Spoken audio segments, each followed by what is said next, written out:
Salut à tous, bienvenue sur notre chaîne YouTube. Un nouveau reportage que nous allons vous proposer aujourd'hui. Nous allons parler de bière et de microbrasserie. Le phénomène des microbrasseries est apparu en Angleterre fin des années 70 et s'est développé partout dans le monde au début des années 80. La Belgique a suivi, on parle souvent qu'il y a plus de brasseries en Belgique que d'églises, ce qui est vrai. C'est parti ensuite aux États-Unis, en Allemagne, en Irlande, partout dans le monde. Et ça arrive depuis quelques années seulement en France. Et c'est une véritable explosion puisque, imaginez, en 2005, il n'y avait que 250 brasseries en France. Aujourd'hui, on en compte plus de 1600 et 90% de ces 1600 brasseries sont des microbrasseries. Alors microbrasserie, ça veut dire qu'elles ne dépassent pas un volume de 100 000 hectolitres par an, ce qui est déjà énorme. Donc on est vraiment au niveau artisanal, traditionnel. Aujourd'hui, nous allons visiter les coulisses d'un pionnier de la microbrasserie qui se sont lancés en 1986. Le premier établissement a été ouvert à Lille, ensuite au Canada. Le troisième, c'est celui de Montpellier où nous sommes aujourd'hui. C'était en 2004. Nous allons visiter les coulisses des Trois Brasseurs à Montpellier.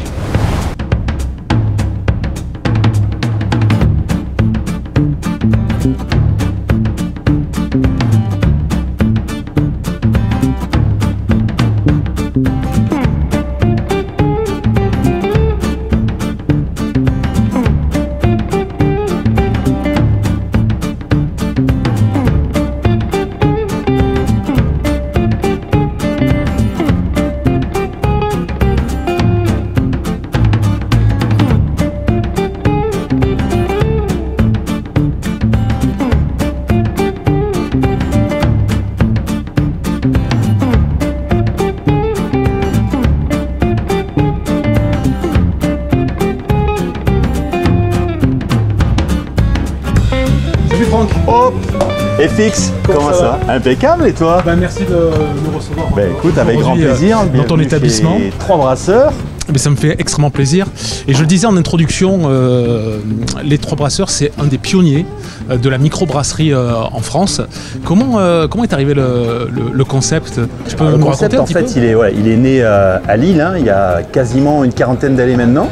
Et voilà, donc c'est quelque chose qui existait, qui était très présent là-bas. Le principe de la microbrasserie et beaucoup d'établissements, de bars et autres fabriquaient eux-mêmes leur bière. Voilà.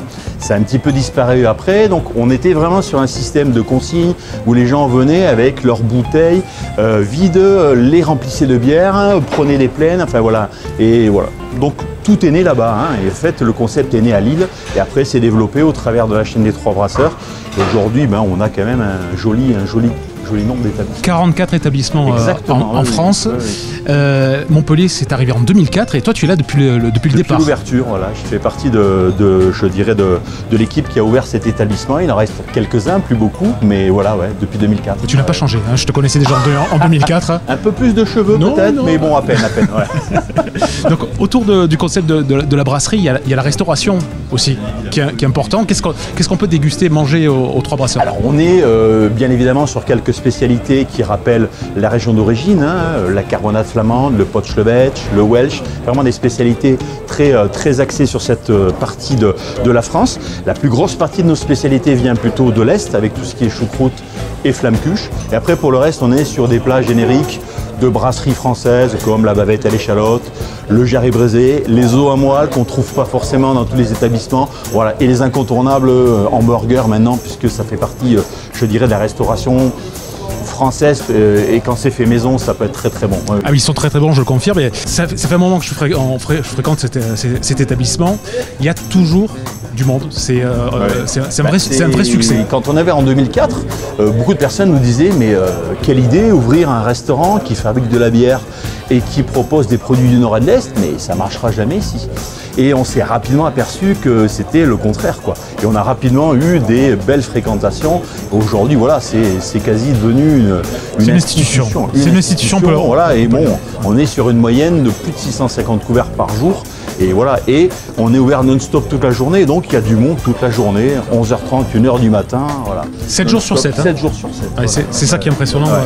Une moyenne de. Il n'y a pas beaucoup de restauration qui fait 650 couverts, plus de 600 couverts. On n'est pas beaucoup dans ces chiffres-là. Oui. Et depuis 15 ans, il faut le préciser, c'est quand même énorme. Et ce que j'aime bien aussi retrouver, et en discutant avec des clients aussi, c'est l'ambiance. Hein. On a un cadre vraiment, c'est chaleureux, on est coucouné. Ici. On est dans ces ambiances un peu anglo-saxonnes qui vont allier le bois, le cuivre et les ampoules jaunes, c'est important. Ça donne une luminosité dans la journée avec le soleil qui est moins présente, mais le soir, de suite, ça fait cosy, ça fait chaud, voilà. Alors je vous confirme que la lumière jaune, ça y fait beaucoup parce que Franck est très très blanc, moi aussi. Hein. On a vraiment l'impression d'être bronzé, d'avoir des couleurs, on est très très bien. Bon, tu nous parles de bière, on va aller voir Jean-Marc, qui est ton brasseur depuis 12 ans. Depuis une douzaine d'années, voilà. Parce qu'on est... qui détient les clés du savoir-faire de la fabrication, donc il a un adjoint, ils sont deux, puisqu'aujourd'hui avec les volumes que l'on fabrique entre guillemets ici, il faut 2 personnes à temps plein et c'est vraiment, on est le deuxième plus gros producteur de bière parmi les 3 brasseurs mondialement, puisque le premier est au Canada. Il y en a au Canada. On est les premiers. Oui, ça représente combien d'hectos? On est quasi à 2000 hectos par an. Voilà. Ouais, c'est ce qui est déjà énorme pour une microbrasserie. Pour rester en microbrasserie, il ne faut pas dépasser les 100 000 hectos. Donc il faut... Il y a encore un petit peu de marge. On a de la marge par rapport aux brasseries, on va dire, industrielles. Merci Franck. On va aller voir Jean-Marc. Avec plaisir.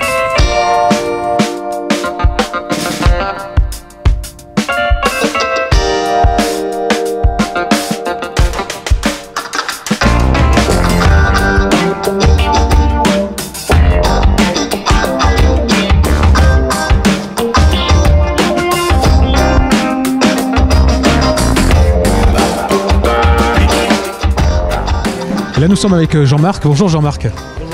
Jean-Marc est le brasseur officiel des 3 brasseurs depuis 12 ans maintenant à Montpellier. Et alors on est dans... Comment s'appelle l'espace ici là, on voit des cuves. Une brasserie, une mini-brasserie, une micro-brasserie. Donc ce sont des cuves dans lesquelles on va pouvoir brasser 800 litres consommables. Donc voilà, on est entre 800 et 1000 litres. On va effectuer cette étape 1 à 2 fois par jour, tous les jours de la semaine. Alors, il y a des bières classiques des 3 brasseurs. Hein. Il y a la blonde, la brune, l'ambrée, la blanche. Fabrique aussi des bières spéciales. Quel est le process de fabrication d'une bière? Alors, on va prendre du malt. Donc, le malt, c'est de l'orge. De l'orge maltée, on va le cuire. Donc, plus on va cuire ce malt, plus il va changer de couleur. Donc là, on va avoir ce qu'on appelle la torréfaction. Donc là, on va pouvoir utiliser toute cette gamme de couleurs de malt pour faire toutes nos gammes de couleurs de bière. À ça, on va l'infuser, on va le tremper dans de l'eau chaude. Ce grain, on va infuser donc ses arômes, ses couleurs, ses sucres. On va l'aromatiser avec du houblon, qui est une fleur aromatique et amérisante. Donc c'est ce qui donne la fameuse amertume qui déplaît à certaines personnes à la bière. C'est le houblon et qui plaît beaucoup à d'autres. On le porte à ébullition, comme ici. Donc là, on a un jus sucré grâce au malt, amer grâce au houblon, et on va y mettre de la levure dans ce jus. La levure, elle va fermenter, la fameuse fermentation de la bière. Elle va manger les sucres de ce jus sucré et ça va faire de l'alcool. Alors, donc j'imagine qu'il y a un cahier des charges pour les bières traditionnelles des 3 brasseurs, mais alors pour les bières spéciales, comme la 34, c'est une création pure d'ici. Vous avez rajouté du miel des Cévennes? Bien sûr. Donc on a un cahier des charges, on essaye de faire la même bière dans le monde entier, dans tous les 3 brasseurs du monde. Et on a, chacun s'amuse. Moi ici, j'ai décidé de faire une bière au miel de châtaignier des Cévennes. Donc un miel bio. C'est une bière ambrée, moyennement alcoolisée, qui fonctionne pas trop mal, un peu typée bière d'hiver. Ce que tu me disais aussi également, on parlait de l'explosion des phénomènes des microbrasseries en France. À l'étranger, ça existe depuis un petit moment, mais la bière devient une boisson de dégustation. C'est une boisson de dégustation, c'est devenu à la mode, c'est devenu, on a des produits prestigieux aussi dans la bière maintenant, comme les vins, les champagnes. C'est plus du tout un produit de bof bas de gamme comme il y a 15-20 ans. Et de là se sont développés des métiers comme le métier de biérologue, le sommelier de la bière. Et ces gens-là s'efforcent à essayer de faire découvrir, un peu comme nous les brasseurs, de faire découvrir de nouvelles choses et des bonnes choses aussi. Et effectivement en France, on a pris un peu le chemin je prends l'exemple de l'Amérique du Nord, toutes ces petites microbrasseries, et les gens, je pense, veulent revenir sur de l'artisanal, consommer quelque chose qui est au bout de la rue. Voilà, donc ça explose, ça fonctionne très bien. Et maintenant les gens sont assez intelligents pour se dire voilà, ça c'est bon, ça c'est pas bon. Et avec du goût. Et avec du goût. Avec du goût. Comme pour tout, hein, comme je dirais la charcuterie, etc. Bah là c'est la même chose. Impeccable. Merci Jean-Marc. Est-ce que tu crois que tout à l'heure on pourra déguster quelques bières et que tu nous donnes quelques astuces pour savoir comment déguster la bière, si ça se regarde? Oui, bien sûr, avec plaisir. Ouais. Bon. Merci, à tout à l'heure. À toutes.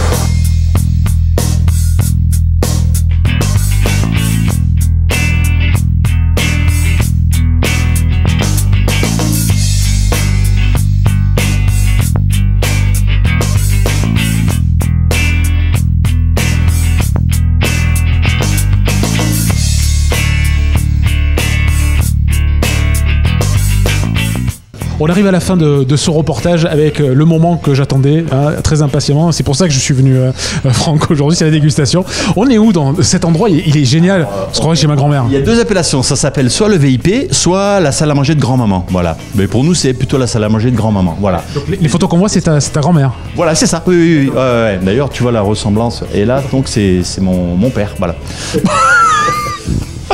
Alors, on va parler de dégustation. On le disait tout à l'heure, Jean-Marc, tu nous disais, aujourd'hui, la bière, elle se déguste. Elle se déguste, mais elle se déguste comment?